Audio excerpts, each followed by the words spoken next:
Chers amis téléspectateurs de l'État Santé, nous vous saluons au nom de notre glorieux Seigneur Jésus-Christ.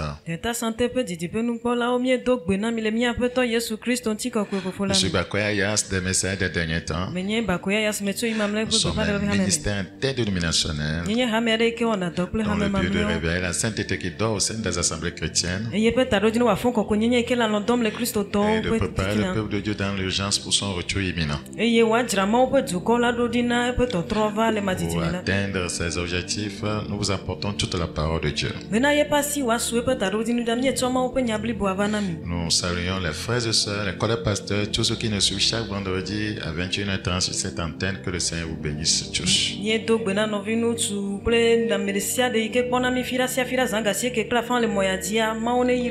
croyons que Dieu utilise ces enseignements pour raffermir en lui et vous préparer effectivement pour son retour.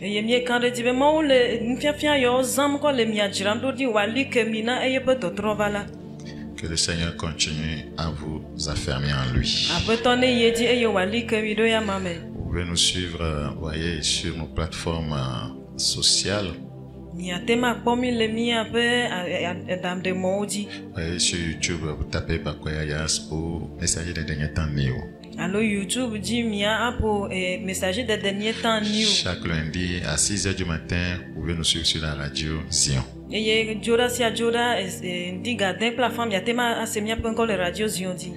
vous pouvez nous rejoindre les mercredis à 17h pour nos séances de prière. Et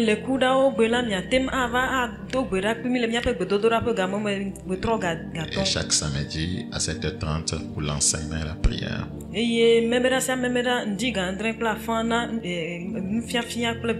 Le dimanche, voyez, le culte, c'est à 7h. Que Dieu vous bénisse. Prions s'il vous plaît. Père, bénis ta parole et qu'elle rapproche tes multitudes de toi. Merci pour cette grâce. Au nom de Jésus, nous avons prié.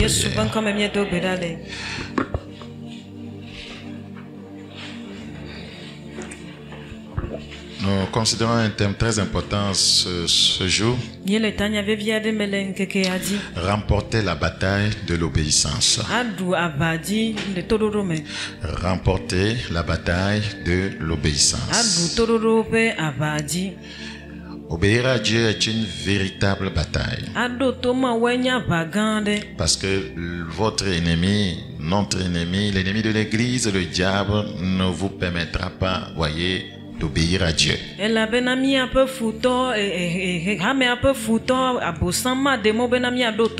Or, l'obéissance est un ascenseur. Comme on n'obéit pas à Dieu, ne peut pas évoluer, voyez, dans des choses spirituelles. Il ne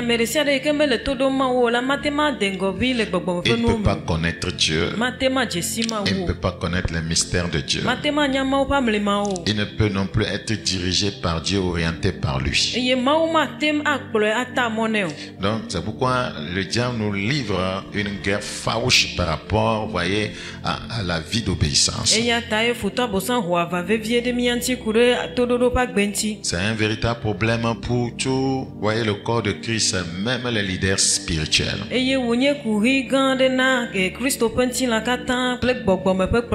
Nous sommes dans le livre des Actes au chapitre 13. Actes des apôtres au chapitre 13. Nous considérons le verset 22. Actes chapitre 13, le verset 22. Pour vaincre cette bataille, nous devons nous appuyer sur ceux, voyez, qui l'ont vaincu. Nous devons les prendre comme modèle. Dans Actes chapitre 13, le verset 22. Puis l'ayant rejeté, il leur suscita pour roi David, auquel il a rendu ce témoignage. J'ai trouvé David, fils d'Isaïe, homme selon mon cœur, qui accomplira toutes mes volontés. Il, voyez, est un exemple d'obéissance à Dieu. Dans 1 Roi chapitre 15, 5, les Écritures donnent un témoignage, voyez, par rapport à ce grand homme. Je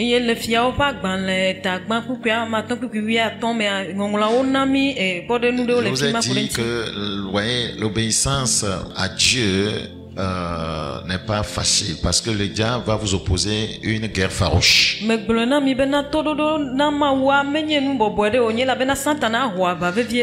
Et c'est ce qu'il a fait, voyez, à David. Mais regardez son score en matière d'obéissance. Dans 1 Roi chapitre 15, le verset 5. Car David avait fait ce qui est droit aux yeux de l'Éternel. Et il ne s'était détourné d'aucun de ses commandements pendant toute sa vie. Excepté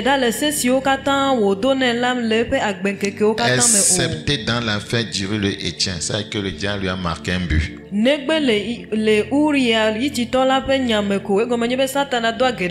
veut dire que, vous voyez, c'est une véritable guerre. C'est une véritable guerre. Nous avons un autre témoignage, un autre exemple. Nous sommes dans Hébreux chapitre 11. Nous considérons le verset 8. Hébreux chapitre 11, le verset 8. C'est par la foi qu'Abraham, lors de sa vocation, obéit et partit pour un lieu qu'il devait recevoir en héritage. Et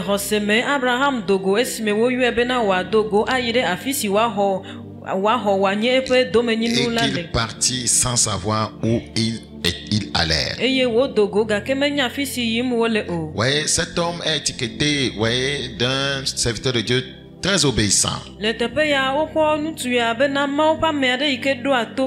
Rappelez-vous, voyez, l'épreuve, voyez, d'Isaac.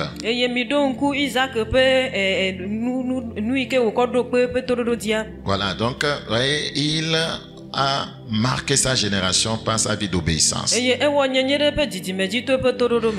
comme c'est un domaine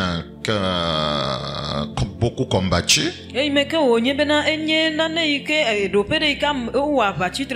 regardez son score. Dans Genèse chapitre 17, le verset 1. Lorsque Abraham fut âgé de 99 ans, l'Éternel apparut à Abraham et lui dit: je suis le Dieu Tout-Puissant, marche devant ma face et sois intègre dans l'affaire de Hagar.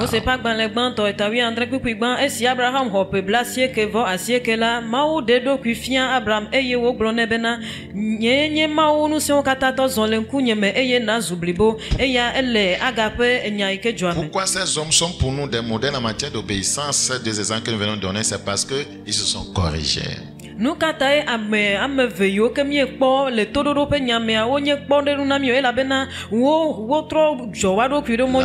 avez échoué, ils se sont ravisés. Donc ils sont des modèles pour l'Église en matière d'obéissance. Le choix d'obéir à Dieu implique plusieurs choses. Lesquelles choses sont aussi les meilleures motivations pour obéir? Je reprends. Le choix d'obéir à Dieu implique plusieurs choses. Lesquelles choses sont aussi les meilleures motivations pour obéir?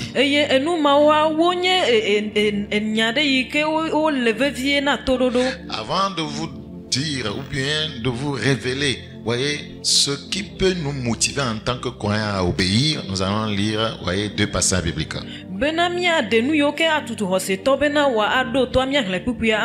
Ouais, pour obéir, voyez, il faut certaines révélations qui doivent vous y motiver. Il y a des catalyseurs, voyez, d'obéissance. Si vous ne les connaissez pas, vous ne pouvez pas obéir à Dieu. Dans Ésaïe chapitre 65, le verset 12. Ésaïe chapitre 65. Le verset 12. Je vous destine au glaive. Et vous fléchirez, voyez, tous le genou pour être égorgés. Car j'ai appelé et vous n'avez point répondu. J'ai parlé et vous n'avez point écouté. Mais vous avez fait ce qui est mal à mes yeux. Et vous avez choisi ce qui me déplaît.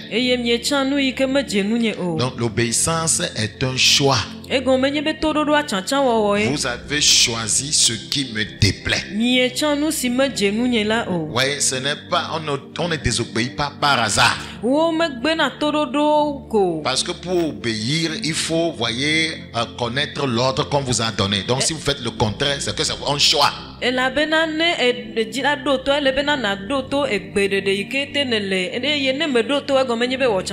obéit à un ordre. On obéit à un enseignement.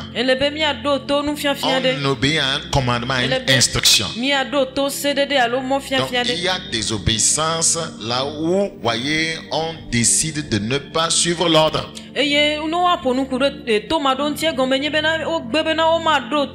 Donc l'obéissance est un choix, la désobéissance est aussi un choix. Dans Actes chapitre 5, le verset 29. Pierre et les apôtres répondirent, il faut obéir à Dieu plutôt qu'aux hommes. C'est un choix. Ils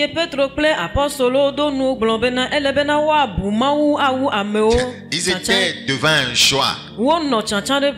Ouais, ils ont choisi d'obéir Dieu.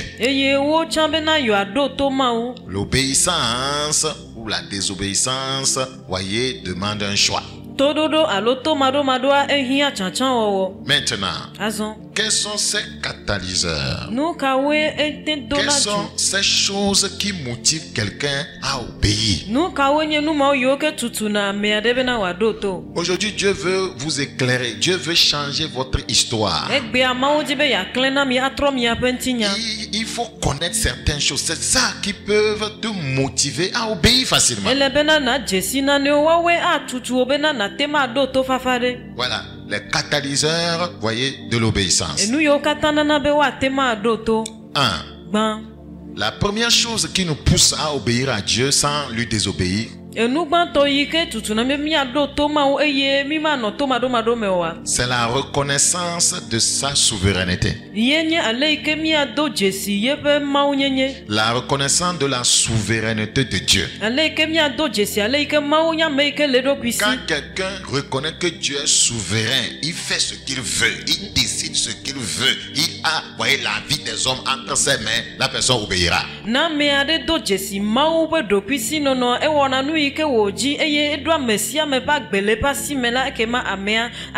Quiconque reconnaît que Dieu est au-dessus de toutes choses, il est le roi des rois, il règne, vous voyez, alors cette personne obéira facilement. Mais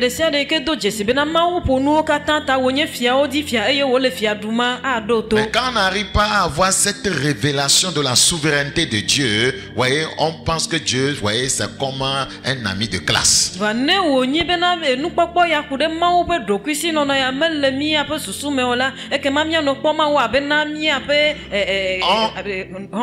le prend comme un collègue, voyez, de service. Ouais, on le compare à son père biologique, à qui on peut désobéir facilement sans conséquence. Regardez dans Psaume 97, 9. Psaume 97, nous considérons le verset 9. Psaume 97, le verset 9. La Bible dit, car toi, Éternel, tu es le très haut sur toute la terre. Tu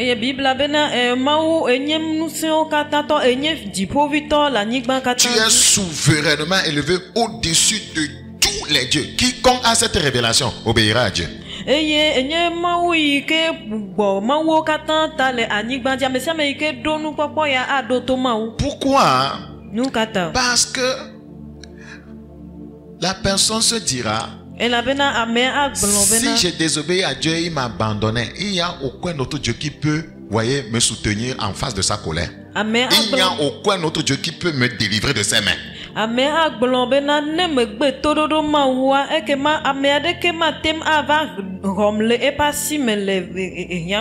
Ouais, le jour de sa colère, bien sûr. Tu es souverainement élevé au-dessus de tous les dieux. Quiconque a cette révélation, oh, il obéit facilement à Dieu.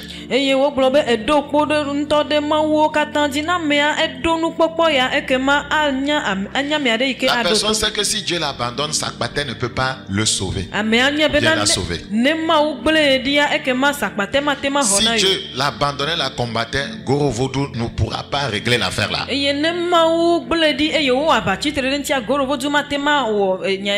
Donc ceux qui commettent le mal en désobéissant à la parole de Dieu, c'est parce que ils ne reconnaissent pas la souveraineté de Dieu. Donc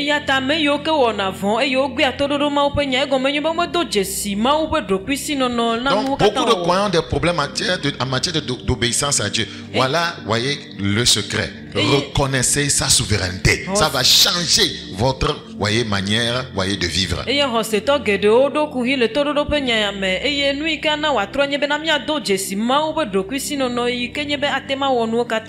Le deuxième catalyseur, voyez, de l'obéissance,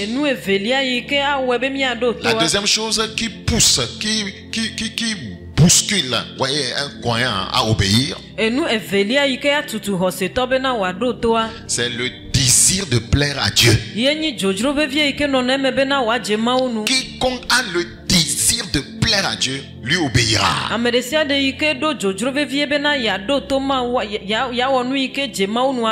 Tu désobéis à Dieu parce que, voyez, tu n'as pas un véritable, voyez, désir de lui plaire. Voyez, une femme qui veut plaire à son mari fera tout, voyez, qui est en son pouvoir pour, voyez, lui plaire.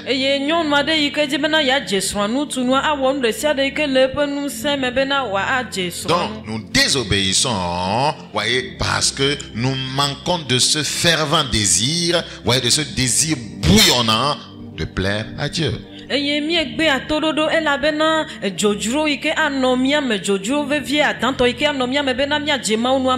on reconnaît sa souveraineté en premier lieu, voyez, on aura un grand désir de lui plaire. Si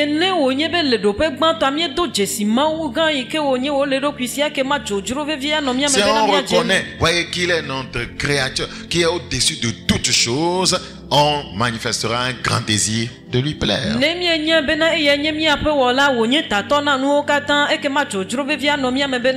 Quiconque a l'habitude de dire, voyez, comme moi je le dis souvent, Seigneur, sans Dieu, moi je suis perdu, ma vie n'a pas de sens. Cette personne aura un grand désir de lui plaire.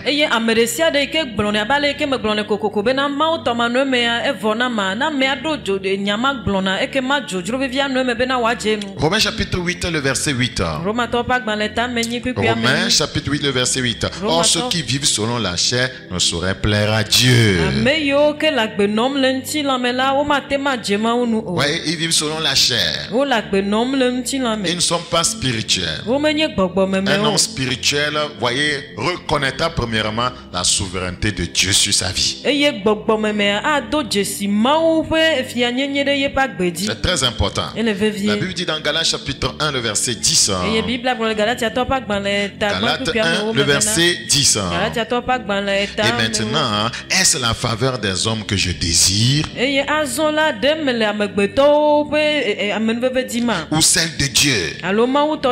Si vous désirez la faveur de Dieu, vous allez, voyez, lui obéir. Si vous cherchez la faveur des hommes, vous allez simplement suivre les hommes. Est-ce que je cherche à plaire aux hommes? C'est ça qui amène beaucoup à désobéir. Parce qu'ils cherchent à plaire à un homme. Il cherche peut-être à plaire à ses parents. Dieu, voyez, dans sa souveraineté, voyez, sa volonté lui dit, voilà, mon fils, ma fille, voyez, telle est la personne avec qui tu passeras le reste de ta vie. Et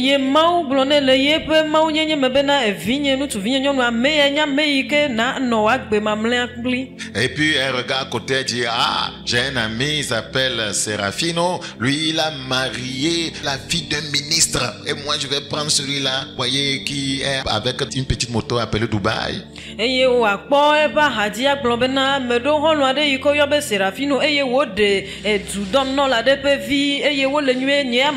veux me retrouver dans la classe des grands aussi. Cette personne veut faire la volonté des hommes. Elle veut plaire aux hommes. Des fois, les gens s'habillent pour plaire à leurs amis, à leurs collègues de service qui disent que c'est la mode. Alors que Dieu, voyez, n'agrée pas de tels accoutrements. C'est ça qui amène les gens à désobéir à Dieu, parce qu'il veut plaire aux hommes, il veut plaire à leur entourage.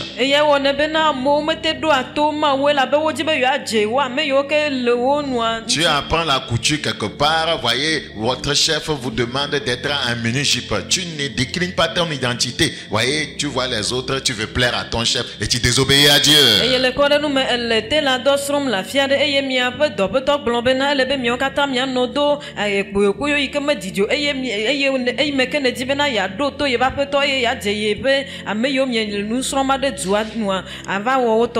Voyez, tu tombes enceinte alors que vous n'attendiez plus un enfant et ton mari te dit, moi je ne veux pas un tel enfant. Pour plaire à ton mari, tu vas avorter.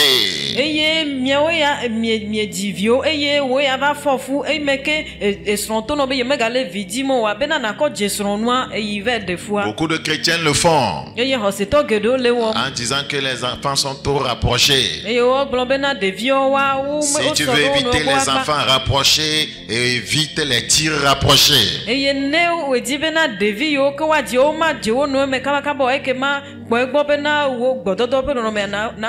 que je cherche à plaire aux hommes? Si je plaisais encore aux hommes, je ne serais pas serviteur de Christ.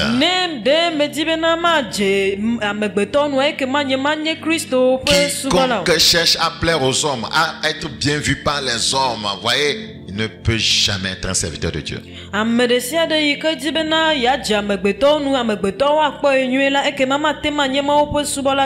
véritable enfant de Dieu ne peut pas plaire à tout le monde, c'est pas possible. Malheur à vous si tous les hommes disaient du bien de vous. Donc vous devez avoir le désir de plaire à Dieu seul. C'est ça qui va vous pousser à l'obéissance. Nous sommes dans 1 Thessaloniciens chapitre 2. 1 Thessaloniciens chapitre 2, le verset 4. 1 Thessaloniciens chapitre 2, le verset 4. Mais selon que Dieu nous a jugés dignes de nous confier l'évangile, Dieu juge des gens dignes avant de leur confier l'évangile, avant de faire de ses porte-paroles.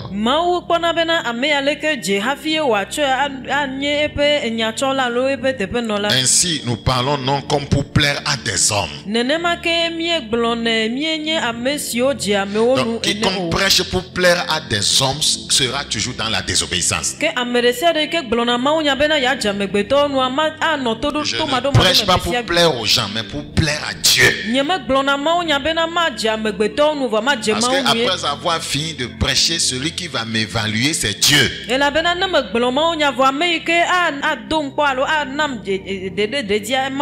L'évaluation des hommes est ton père. Le score que les hommes te donnent, voyez, est ton père. Ainsi nous parlons non comme pour plaire à des hommes, mais pour plaire à Dieu qui sont dans nos cœurs. Dans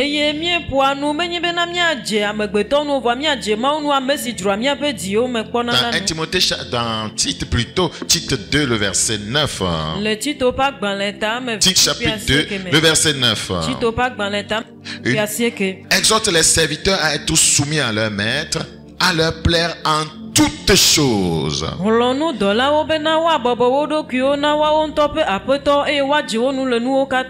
À n'être point contredisant.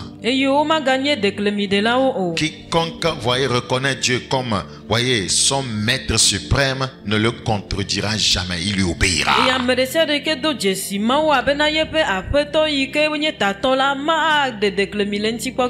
Donc, le premier catalyseur pour, ou bien le premier motivateur pour obéir, c'est la reconnaissance de la souveraineté de Dieu. Le second, c'est le désir à plaire à Dieu.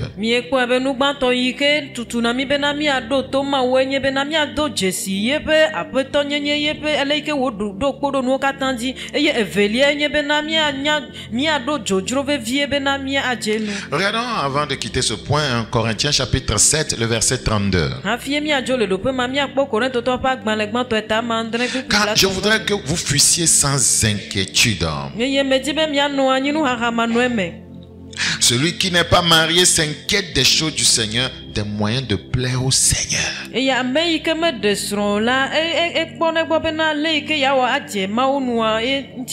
voyez, il faut chercher des moyens de plaire au Seigneur.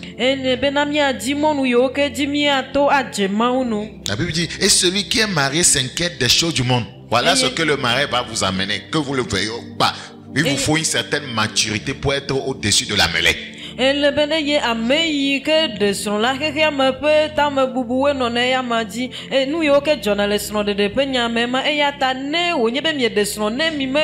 Quiconque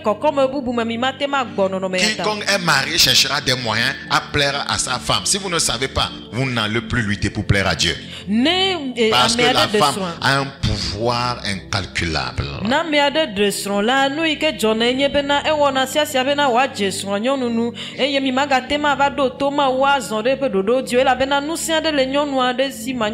Nous avons plusieurs exemples dans les Écritures. Prenons simplement l'exemple d'Achab. Il a cherché par tous les moyens à plaire à Jézabel, sa femme. La Bible dit qu'il s'enfonçait dans le mal parce que, voyez, cette femme hautement satanique, voyez, excitait.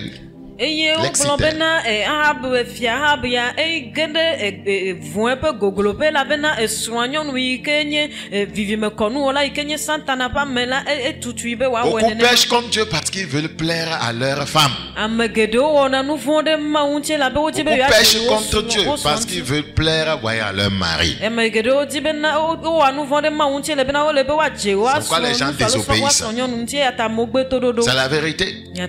Oui, ta femme vient te raconter une histoire qu'une soeur lui a fait quelque chose, tu ne vérifies pas. Mais comme tu veux plaire à ta femme, j'ai un bavon, regardez, tu es tombé.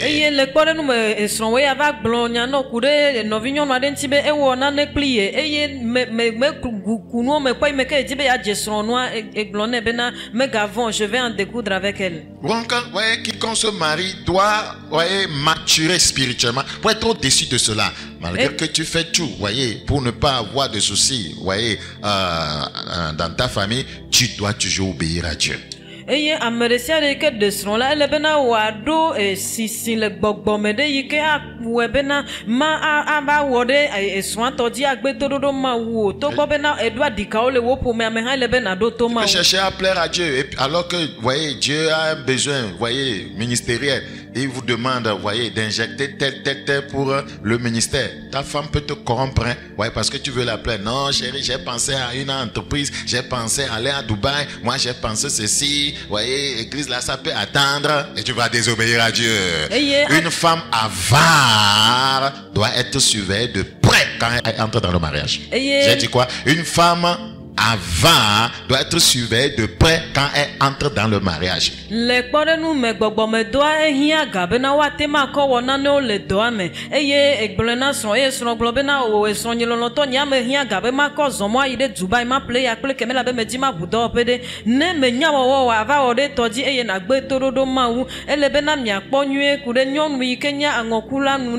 Une femme qui pense au bagne, à faire les chichis. Donc, voyez, il faut le désir de plaire à Dieu. Frère, que Dieu te donne une femme qui a le désir désir de plaire à Dieu. Amen. Et je prie aussi que les femmes, que Dieu vous donne un frère qui a le désir de plaire à Dieu. Amen.